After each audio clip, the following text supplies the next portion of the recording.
续要来讲热天是湿个湿，若是流汗，真会引发到异位性的皮肤炎，也就是湿疹。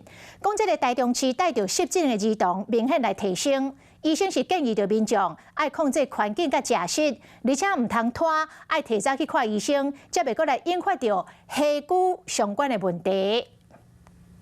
医师透过简报数据说明，异位性皮肤炎事件率15年来出世，以台中为例，就增加要2倍，尤其囡仔比例增加上车。在过敏病的盛行率的话，几乎在20年的话，大概从5% 上升到10%。医师讲，异位性皮肤炎，佮叫做湿疹，算是慢性发炎的皮肤病，通常伫咧红影时会发作，为3岁到5岁最好离离，超有1/3的囡仔会变严重。环境过敏很重要，在早期的时候，怎么样去避开？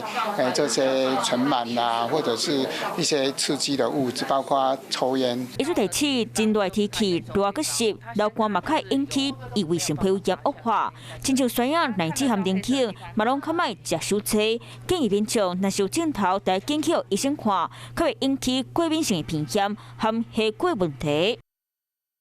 Hello， 大家好，我是林依文。想要抢先掌握最及时的新闻资讯吗？赶快订阅、按赞、开启小铃铛，锁定华视新闻的 YouTube 频道。